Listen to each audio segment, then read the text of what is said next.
Hi Cancer! Welcome po sa ating channel at ito ay inyong daily gabay tarot reading for February 20, 2025. Please bear in mind that kung naka-resonate kayo, comment down. Kung hindi kayo naka-resonate, ibigay niyo po sa iba kasi channel reading po ito. This is for you Cancer ngayong February 20, 2025.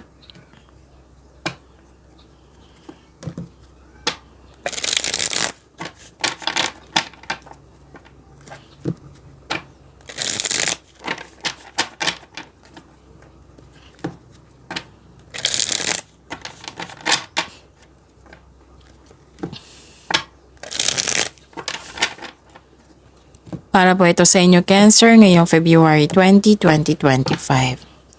Maraming salamat po sa inyong patuloy na suporta at maraming salamat din po sa mga hindi nag-skip ng ads. Gamitin ang reading na ito bilang gabay lamang sa mga hindi pa nag-subscribe. Subscribe na po kayo at click bell notification para malaman nyo na may bago tayong video. Para sa mga gusto magpa-reading po, may lumabas dyan sa screen nyo ngayon. Panoorin nyo po at sundin ng instruction. Spirits Guide, mga ganap pa para kay Cancer ngayong February 20, 2025.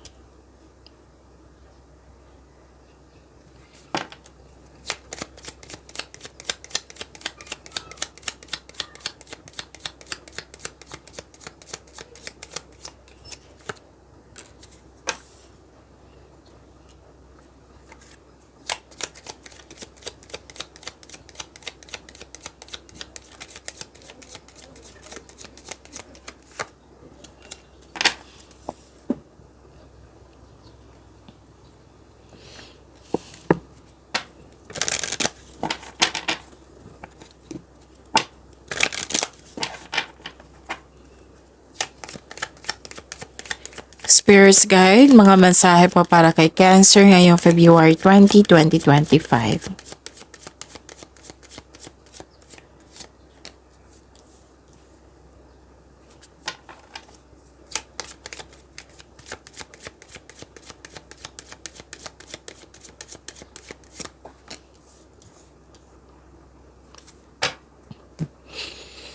Okay. Cancer, ngayong February 20, 2025. Pwedeng may lakad kayo ngayon. Pwedeng nagpasya. Or literal, nagpasya kayong magbiyahe. Or literal na nagbiyahe kayo ngayon kasi nagkaroon ng new journey, adventure. Pwedeng umuwi para magbakasyon. Pwede din yung matagal mo ng plano, desisyon, ideas, bibigyan mo siya ng aksyon. Nakikita ko dito na may proposal. Nag-uusap kayo sa isang tao. Pwedeng signing of contract ito. Nagkaroon ng agreement, promises, deal. Pwede din nag-uusap regarding sa marriage contract. May bagong pasok na may bagong relasyon. Kakapasok lang ng relasyon. Pwedeng may proposal, engagement, kasal, ikakasal. At may importanteng desisyon sa araw na ito at may ganap din regarding sa passion mo. Mag-ingat lang po kasi may nakita ko ditong nagalit kayo kasi nasaktan kayo at nagkaroon ng argument. Wow, claim nyo to Cancer, expect powerful change. And you're very close to achieving your goal. Spirits Guide, ano po yung energy ni Cancer ngayong February 20, 2025?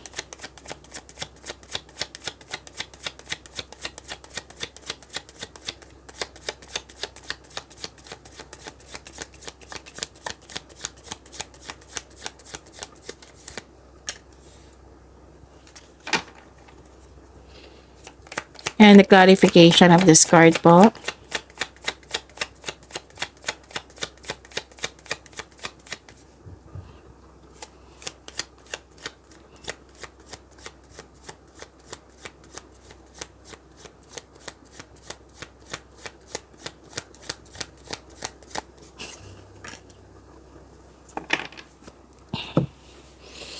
Okay, kung may narinig kayo or may nakita kayong repeating message, meaning to say, pinupush ng course nyo yan kasi ang ilan sa inyo hindi pa binigyan ng atensyon. Na kung maaari din po, bigyan nyo po ng solusyon at aksyon. Remember, Cancer, at the end of the day, alam mo na ikaw lang taong may kakayahan at responsable na gumawa ng sarili mong katotohanan at kinabukasan. So ano yung energy ni Cancer?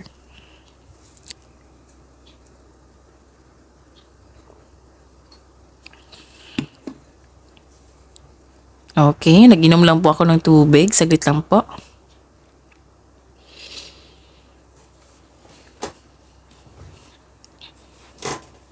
Nawalan ka ng ano dito? Loss of faith, lack of confidence, madali kang mag-give up, nagkaroon ng blockages dahil sa kawalan ng tiwala sa sarili, disappointed, disconnection from source, pessimism, ano tawag dito?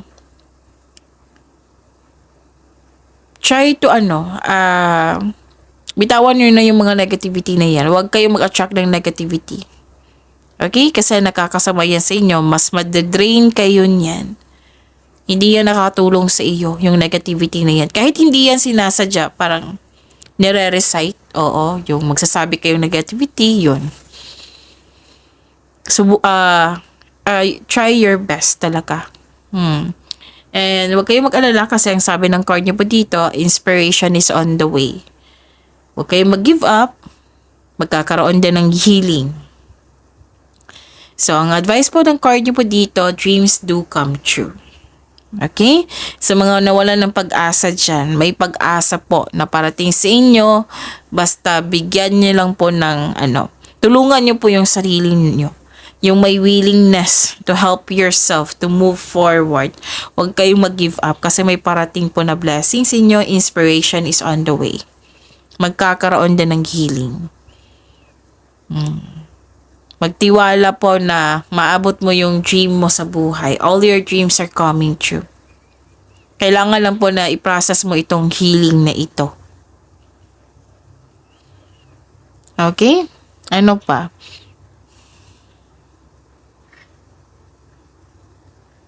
Actually, gusto nyo mapag-isa dito. Solitude. And, magiging okay din ng lahat. Magkaka-receive ka ng wisdom message.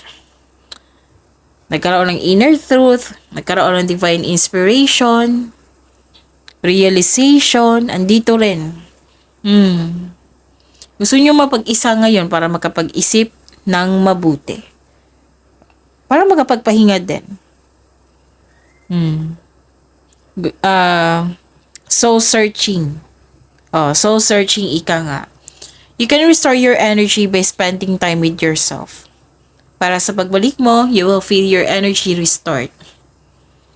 Parang naghahanap ka ng sagot dito sa inyong mga katanungan. So, ang sabi kasi ng card dito na lahat ng what I meant is, yung sabi ng card dito na nasa iyo na po yung sagot sa inyong mga katanungan. Yung ilan nga sa inyo dito, nag-meditate, nag-long walks. Kailangan talaga yung space. Space is a sign of respect. 'Di ba? Sabi ko yan parati sa inyo. Space is a sign of respect sa inyong sarili, sa kanya, sa relasyon, sa connection sa isang tao. Having space, makapag-isip ka ng mabuti niyan. You can restore your energy. Yung perfect time sa iyo na maglaan ng oras na ikaw lang. Gusto mo yung mapag-isa, space mo na. Ang ilan nga sa inyo dito, mas gustong mag-isa lang yung magtrabaho kaysa collaboration na may kasama ka. Yung maging maayos yung trabaho mo pag ikaw lang yung mag-isa. Yan yung nakikita ko dito.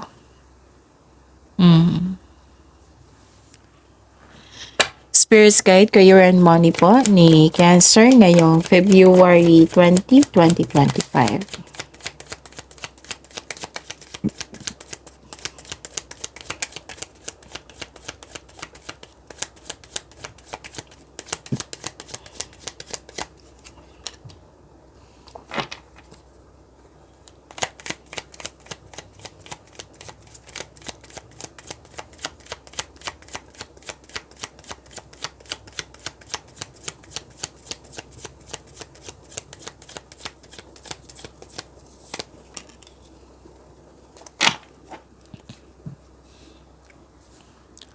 Okay, Cancer.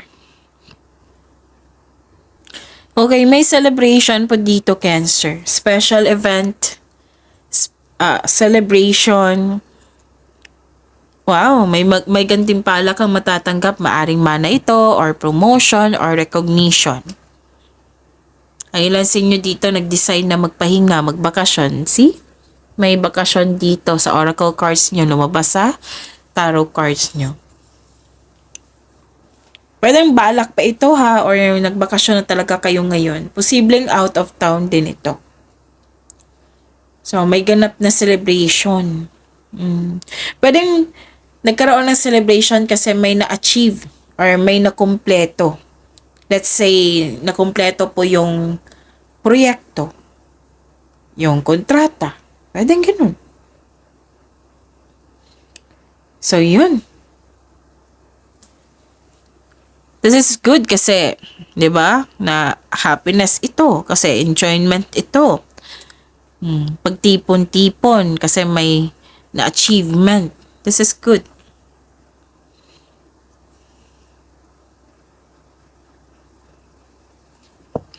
And naka-receive din kayo ng malaking blessings to ha. Maraming big ideas. This is a blessing. Oo. Itong ideas ito is a blessing. Pwede din sagot sa inyong mga katanungan to, solusyon sa inyong problema, or ideas na makapagbigay sa iyo ng expansion, growth. Kasi sa career and money to eh. Right? So many big ideas. Inspired kayo ngayon, nagpaplano ka ng dagdag investment para magkaroon ng financial growth. Mas lumaki yung pangarap mo. Kaya nagpaplano ka ng karagdagang investment. So, nagpaplano ka na mag-level up. Pinagigihan mo pa sa trabaho mo, sa negosyo mo, para may pag-level up. Pwede din promotion po. Marami kang iniisip dito. Para sa ikakabuti ng inyong career and money. This is good. Nag-iisip ng mga plano, pangarap sa buhay. Nag-iisip ng mga desires sa buhay. Actually, may pinipili ka dito, Cancer. Pinipili mo kung ano yung the best sa kanila. Let's say, tao to ha. Career and money to. Pwede, okay. Career and money, ano to? Let's say, job opportunities. Iniisip mo kung ano yung the best para sa iyo. It will suit you. The best para sa iyo. Don't hesitate too long lang. Kasi kung mag-iisip ka na for long time, nako, malilito ka na niyan. Pag-isipan ng mabuti. Kung pwede, mag-gather ka ng factual information, experiences. Magkakatulong din yan sa paggawa ng desisyon. Magkakatulong din yan sa paggawa ng best choice. Mag-ingat lang talaga sa sobrang pag-iisip. Kasi malilito ka niyan. Pag sobra na sa oras, naku, malilito ka niyan. Yun ang mga reminder po dito, Cancer. Tandaan nyo yan. Opportunities, ideas. Ang ganda. Kasi, may na-achieve na kayo. So, you want more. So, gagawa ka at bibigyan mo ng time yung mga ideas mo na para palawakin at bigyan ng action. So, please be reminded ha, baka matagalan kayo sa paggawa at pagpili ng paggawa ng plano or pagpili Spirits Guide, Love Life, Self-Love, Partnership, and Romance ni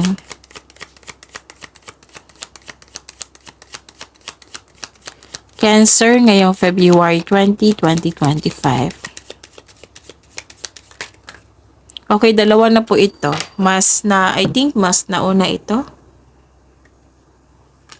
Okay, sige. Oh. Okay. So maraming salamat po sa patuloy na tiwala at suporta sa ating channel. At maraming salamat din po sa mga hindi nag-skip ng ads.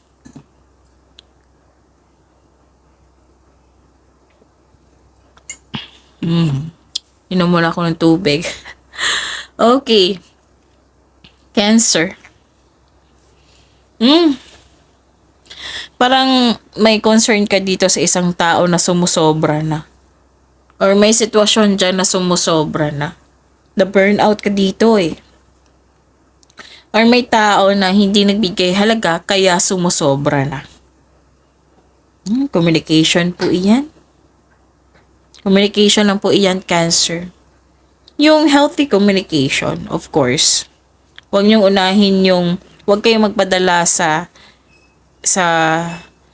irita, sa init ng ulo. Yung kausapin mo yung tao na concern mo, na yung may intention na magkakaayos, na magkakaroon siya ng adjustment.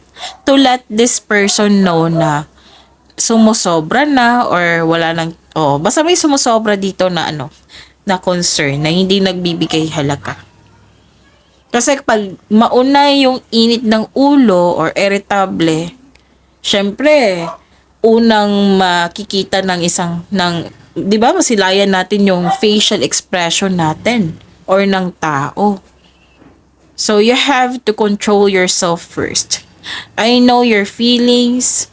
Pwedeng kayo ito ha, pwedeng yung concern mo sa isang tao. Na pwedeng nakatanggap kayo ng reklamo. Ano ba to si Cancer? Puro na lang trabaho, di ba? Oo. Parati ko yung nababasa sa inyo, Cancer, na may magre-reklamo regarding sa hindi nagbigay ng time, hindi nagbigay ng halaga. So, makikita mo sa facial expression ng tao niya na ano to? Away ba to yung away ba to o pag-uusap?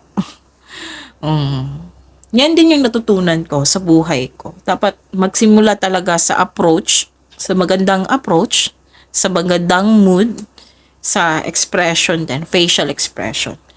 Kasi kung magkakaroon ka niyan, hindi magdadalawang isip yung taong concern mo. 'Di ba? Kung tayo, 'di ba, may mag-approach sa atin na nakasimangot, naka-X yung kilay, 'di ba? Magiging alarming 'yan. Bakit to? Away na siguro to or galit to. So 'yun. So healthy communication. Kailangan na pag-uusap 'yan, 'wag yung ikimkim. Kung kayo ang may concern nito ha, kung kayo ang naka-receive nito, kailangan nyo mag-usap.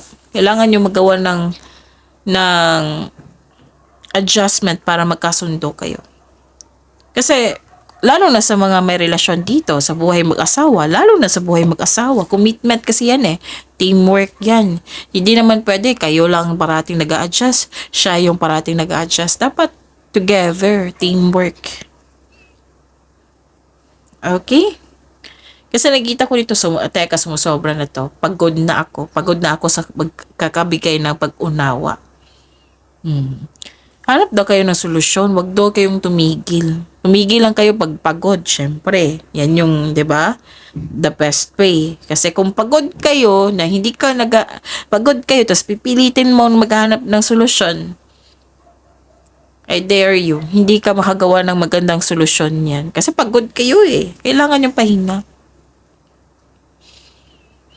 So, may nag-concern dito na hindi nagbigay halaga, may concern dito sa overworking, yun nga, yung sumusobra na burnout kayo. Pero don't worry, magkakaayos din kayo nito. Magiging okay din ang lahat.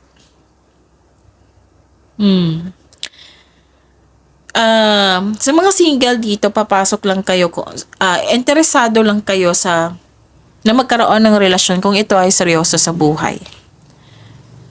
Tapos, sa mga may relasyon sa buhay mag-asawa, ipakilala mo na yung partner mo sa grupo ng tao. Pwedeng group of friends, sa relatives, o sa pamilya. Basta ipakilala ka niya sa group of people. May nakita ko dito nag-spend time sa group of people. And I consider this is your family.